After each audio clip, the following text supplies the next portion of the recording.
قبل ما نبدأ كلامنا عن موضوعنا المهم النهاردة، ما تنسوش تشتركوا في قناة لحظة حسم عشان توصلكم كل المحتوى الجديد أول بأول. دوسوا على زرار الجرس عشان التنبيهات توصلكم، وما تبخلوش علينا بلايك لو المحتوى ده فرق معاكم. دعمكوا لينا هو اللي بيدينا الدافع إننا نكمل ونقدم محتوى أفضل. النهاردة كلامنا عن حاجة مهمة قوي، حاجة بتفرق بين اللي بيكمل طريقه وبين اللي بيقف مكانه لما الدنيا تخبط فيه. كلامنا عن المرونة في مواجهة التحديات. فكر كده معايا اللحظة، مين فينا ما قابلش مطب في حياته؟ مين فينا ما حسش إن الدنيا بتقف ضده؟ كلنا مرينا بأوقات صعبة، مشاكل في شغل، خناقات في البيت، خسارة حد عزيز، أو حتى حلم ما تحققش. دي طبيعة الدنيا، زي ما فيها فرح فيها زعل، زي ما فيها نجاح فيها فشل. بس السر مش في إنك ما تقابلش صعوبات، السر كله في إزاي بتتعامل مع الصعوبات دي لما تيجي.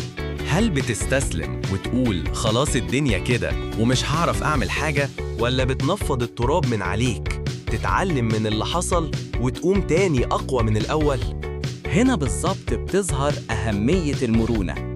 المرونة دي عامل زي العضلة، كل ما تستخدمها وتقويها كل ما بقيت أحسن في إنك تتخطى أي حاجة وحشة تقابلك. مش معنى إنك مرن إنك ما تحسش بالوجع أو الزعل، لأ، معناها إنك تعرف إزاي تتعامل مع المشاعر دي وإزاي ما تخليهاش تسيطر عليك وتوقفك. طيب، إزاي بقى نقدر نكون مرنين أكتر؟ إيه الحاجات اللي ممكن نعملها عشان لما الدنيا تخبط فينا نعرف نقوم تاني ونكمل؟ أول حاجة، اعرف نفسك كويس. نقطة قوتك إيه؟ إيه الحاجات اللي بتديك طاقة؟ إيه القيم اللي مؤمن بيها؟ لما تكون فاهم نفسك كويس هتعرف تتسند على إيه في الأوقات الصعبة. تاني حاجة، ما تخافش من الفشل. الفشل مش نهاية العالم، ده محطة بتتعلم منها. كل غلطة بتغلطها بتخليك أفهم وأوعى، وبتوريك طرق تانية ممكن تنجح بيها. بص للفشل على إنه فرصة مش مصيبة. تالت حاجة، ركز على اللي تقدر تتحكم فيه. حاجات كتير في الدنيا دي بتكون خارج سيطرتنا، لو قعدت تفكر فيها كتير هتتعب نفسك على الفاضي. ركز طاقتك ومجهودك على الحاجات اللي بإيدك تغيرها وتأثر فيها. رابع حاجة، خلي عندك ناس حواليك بتدعمك.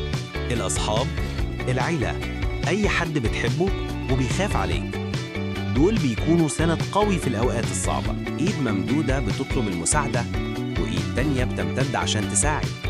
خامس حاجة، اهتم بصحتك النفسية والجسدية. لما تكون مرتاح نفسياً وجسمانياً بتكون أقوى وأقدر على مواجهة أي تحدي.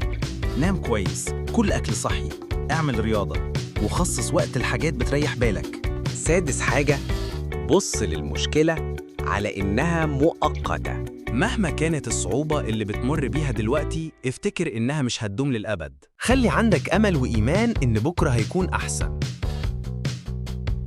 المرونة مش قوة خارقة، دي قدرة موجودة جوانا كلنا، بس محتاجة مننا شوية شغل ومجهود عشان نطلعها ونقويها. لما تكون مرن هتعرف تستفيد من كل تجربة بتمر بيها، الحلوة والوحشة، وهتبقى أقوى وأقدر على تحقيق أحلامك وأهدافك.